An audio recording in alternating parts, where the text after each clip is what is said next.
Be sorrowful for people. Romans chapter 9 verse 2 and 3. My heart is filled with bitter sorrow and unending grief for my people, my Jewish brothers and sisters.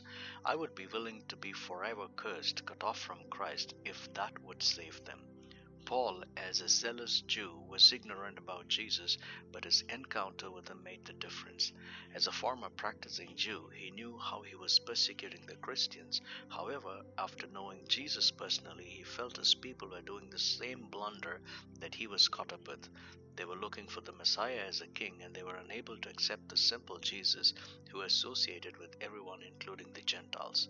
Paul was broken at heart for his Jewish brothers and sisters since they were unwilling to see Jesus as the Messiah.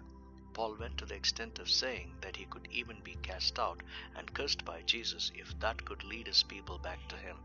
He was willing to sacrifice his own salvation for the sake of his people.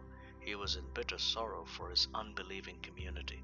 Paul never gave up on his people. He continued with the grace of God to somehow lead them to Jesus. Some repented and related with Jesus while the others rejected. The burden that Paul had for his people is what we need to have if we need to see people come to Christ. I wonder how many of us have such a heart for people.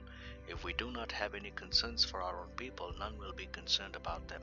If you are listening to this podcast and you have known Jesus and you have a relationship with Jesus, but those known to you do not have such a relationship, then you must be burdened for them. If you are burdened, have you done anything about it? If not, all you need to do is pray for them and then intentionally take time to talk to them about Jesus. You never know, they may give their heart to Him. Try it, nothing wrong. Be sorrowful for people. Amen.